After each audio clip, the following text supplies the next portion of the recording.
राधे राधे। आप सभी दर्शकों का हमारे यूट्यूब चैनल पर बहुत बहुत स्वागत है। आप सभी दर्शकों को श्री कृष्ण जन्माष्टमी की मंगलमय शुभकामनाएं।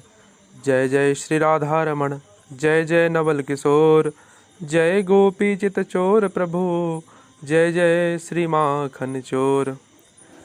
भक्तों, श्री कृष्ण जन्माष्टमी बहुत ही पावन पर्व है और हमारे भारत में, और भारत ही नहीं तो हमारे भारत के बाहर रहने वाले भी हमारे भारतीय लोग, हमारे हिंदू भाई बहन इस पर्व को बहुत ही हर्षोल्लास के साथ मनाते हैं।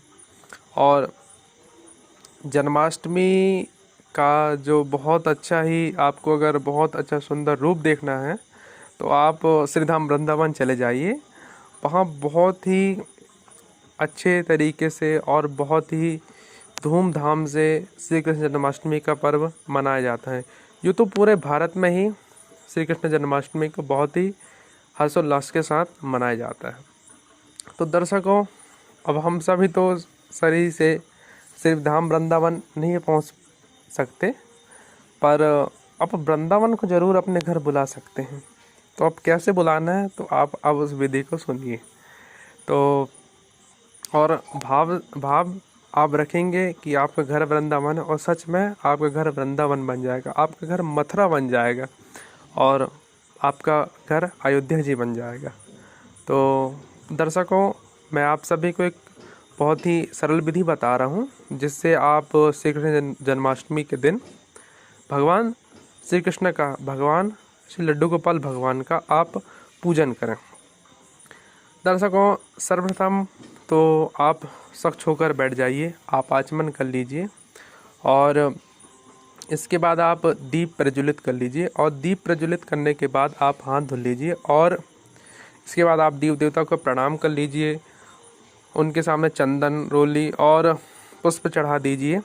इसके बाद आप भगवान एक दंत का ध्यान कीजिए, हाथ में अक्षत और पुष्प रख के, और उनसे प्रार्थना कीजिए कि हम जो भी पूजन कर रहे हैं आप उस पूजन को पूर्ण करें और अपनी कृपा करें। इसके बाद आप अपने लड्डू गोपाल जी से, जो आपके घर में जो से लड्डू गोपाल भगवान है, देखिए दर्शकों, एक बात है कि हम पूरे साल पता नहीं कितने लोगों का बर्थडे सेलिब्रेट करते हैं और कई लोगों का हम जन्मदिन मनाते हैं, पर ये जन्माष्टमी एक ऐसा पर्व है जिस दिन हम अपने भगवान का जन्मदिन मनाते हैं, उनका प्रैक्टिस बनाते हैं। तो बड़े धूमधाम से मनाइए और पूरे भाव से बनाइए। तो आप इसके बाद आप भगवान से आज्ञा मांगते हुए लड्डू गोपाल जी से, और उनको कहिए कि प्रभु, हम आपको अब स्नान करवाने वाले हैं, आप आज्ञा प्रदान करें। कृष्णाय वासुदेवाय हरये परमात्मने प्रणतः क्लेशनाशाय गोविंदाय नमो नमः। तो आप लड्डू गोपाल जी को एक पात्र में रखें और सबसे पहले आप उनको जल से स्नान करवाइए। जल से स्नान करवाने के बाद आपको पंचामृत से स्नान करवाना है। तो पंचामृत में सबसे पहले आप दूध से स्नान करवाएं, फिर जल से स्नान कराएं, उसके बाद फिर आप दही से स्नान कराएं, दही के बाद फिर जल से स्नान करवाएं, उसके बाद आप घी से स्नान करवाएं, घी से स्नान करवाने के बाद आप फिर जल से स्नान करवाएं, उसके बाद आप शहद से स्नान करवाएं, और शहद से स्नान करवाने के बाद आप पुनः जल से स्नान करवाएं, और जल से स्नान करवाने के बाद आप पुनः शक्कर से स्नान करवाएं, और शक्कर से स्नान करवाने के बाद आप पुनः जल से स्नान करवाएं। इसके बाद आप पांचों चीज़ को, दूध, दही, घी, शहद, शक्कर, ये सब जो पंचामृत में जो चीज़ें आती हैं, दूध, दही, घी, शहद और शक्कर, इन पांचों चीज़ों को आप मिलाकर भगवान को पुनः स्नान करवाएं, और पुनः आप भगवान को जल से स्नान करवाएं। देखिए, जो आप दूध ले रहे हैं वो कच्चा दूध हो, और दूध गौ माता का हो तो बहुत ही अच्छा होगा। इसके बाद आप भगवान को स्नान करवाने के बाद आप, आपके घर में यदि शंख है तो आप शंख में गौ माता का कच्चा दूध भरकर आप भगवान को, उस शंख से भगवान को अभिषेक कराएं। और मंत्र आपसे नहीं बनता तो आप बोल दीजिए हरे कृष्ण कृष्ण कृष्ण हरे हरे, हरे राम राम राम हरे हरे। और आप आपको भगवान श्री कृष्ण की जो भी स्तुति आती है आप उसको गाइए। आप गा सकते हैं श्री कृष्ण गोविंद हरे मुरारे हे नाथ नारायण वासुदेवा। तो आप शंख स्नान करवाइए। मंत्र आप द्वादशाक्षर मंत्र भी बोल सकते हैं, ओम नमो भगवते वासुदेवाय। आप शंख से स्नान करवाएं और ध्यान रहे जिस शंख को बजाया जाता है उससे भगवान को स्नान नहीं करवाया जाता है। तो उसके लिए एक दक्षिणावर्ती शंख भी आता है, और यदि आपके घर में कोई शंख रखा और आप जिससे बजाते ना हो तो आप उस शंख से भी भगवान को स्नान करवा सकते हैं। इसके बाद आप अपने घर में, आपके यहाँ यदि श्री शालिग्राम भगवान है तो आप उनको भी कच्चे दूध से, गौ माता कच्चे दूध से आप उनका अभिषेक करें शंख के माध्यम से। और इसके बाद आप जल से भी अभिषेक करें। शंख में जल डालकर आप भगवान को अभिषेक करें दूध से अभिषेक करने के बाद।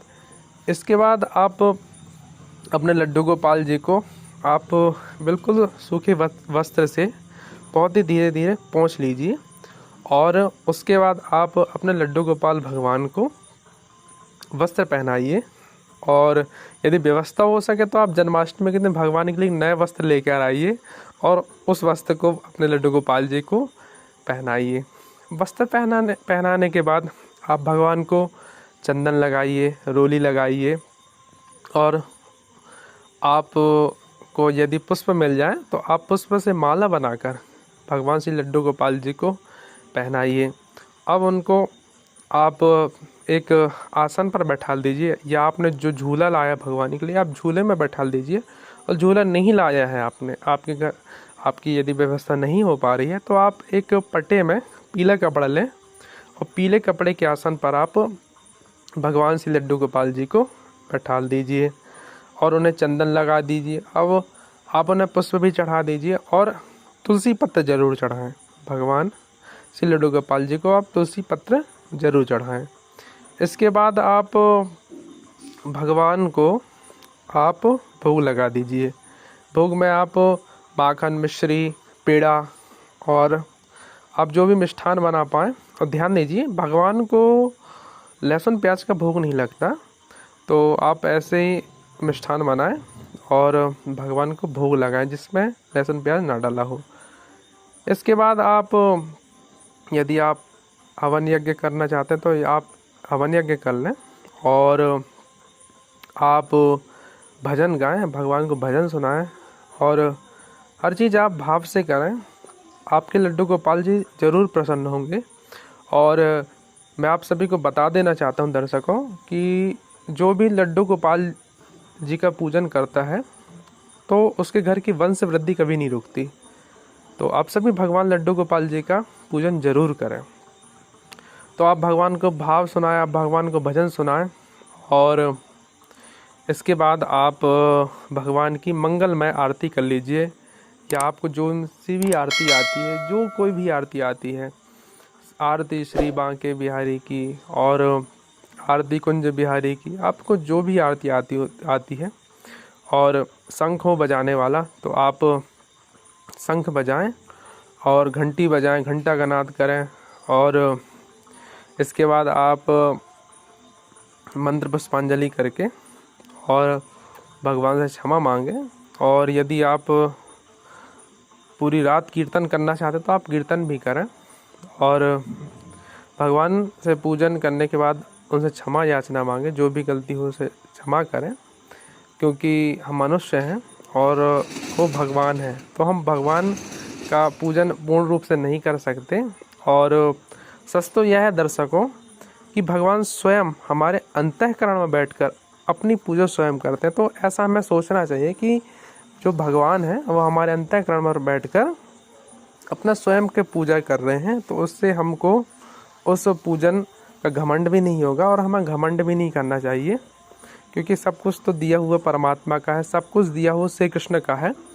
तो आप सभी इस विधि से भगवान का पूजन करें और बहुत ही भाव के साथ करें। और ध्यान दीजिए जब आप भोग लगा रहे हैं तो भगवान के सामने ही तुलसी पत्र डालें भोग पर। जब आप भगवान के सामने आप भोग लगा रहे हैं, अब यदि आपको भोग लगाने का मंत्र नहीं बनता तो एक मंत्र हम बता दे रहे हैं। तो दियम वस्तु गोविंदम तो भीमेव समर्पित, यह मंत्र बोला जाता है। और कोई भी मंत्र नहीं आता तो आप बोलिए, हे मोहन, हे मेरे बांके बिहारी, हे मेरे लड्डू गोपाल जी, आप भोग ग्रहण कीजिए। तो इस प्रकार आप सभी पूजन करें। और श्री कृष्ण जन्माष्टमी के दिन आप सभी गौ माता को ज़रूर कुछ खिलाएं, क्योंकि हमारे श्री कृष्ण भगवान की बहुत प्यारी जो गैया मैया है, तो आप उनको ज़रूर कुछ ना कुछ खिलाएं। और गौ माता को रोज़ हमको पहली रोटी तो देना ही चाहिए। तो आज आप जो कृष्ण जन्माष्टमी है तो आप उस दिन ज़रूर कुछ ना कुछ गौ माता को खिलाएं। तो और माँ तुलसी का पूजन करें। तो आप सभी का बहुत बहुत धन्यवाद है, आप सभी ने इस वीडियो को पूरा सुना है। तो आप सभी ऐसी वीडियो सुनने के लिए हमारे चैनल को सब्सक्राइब करें और वीडियो को लाइक करें, वीडियो को शेयर करें। तो आप सभी का बहुत बहुत धन्यवाद है। भगवान श्री कृष्ण, भगवान श्री बांके बिहारी आप सभी पर कृपा करें। राधे राधे। जय गौ माता, जय गोपाल। बोलिए बांके बिहारी लाल की जय। बोलिए श्री वृंदावन बिहारी लाल की जय। श्री बाल कृष्ण लाल की जय हो।